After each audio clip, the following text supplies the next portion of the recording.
153 سورہ انعام، بہت اہم آیت ہے، اس کو بھی سن لیجئے، اسی پر میں بات ختم کروں گا۔ وَأَنَّ هَذَا صِرَاطِي مُسْتَقِيمًا فَاتَّبِعُوهُ، اور اے نبی دنیا والوں کو بتا دو اسلام ہی میرا سیدھا راستہ ہے، اسلام پر چلو گے تبھی تم صراط مستقیم پر چلو گے۔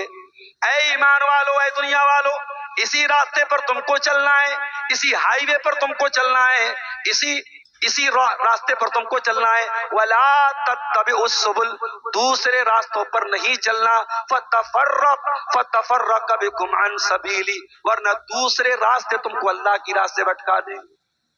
اللہ کی راہ پہ چلو، اور وہی راستہ نبی کا راستہ ہے، اور وہی راستہ صحابہ کا راستہ ہے، اور اللہ کی قسم اہل حدیث کی دعوت اسی راستے کی طرف ہے۔ ہم نے کبھی نہیں کہا ہمارے علماء جو کہتے ہیں وہ آپ مان لو، ہم نے کبھی نہیں کہا ہمارے ائمہ کی طرف آؤ، ہمارے علماء کی طرف آؤ، ہم نے جب بھی دعوت دی ہے قرآن و حدیث کی دعوت، اور یہ ہمارے اسٹیج سے اس کی مثالیں قائم ہوئی ہے۔ اگر کسی ایک عالم نے قرآن و حدیث کے خلاف کوئی بات بیان کی ہے، دوسرے عالم نے تردید کی۔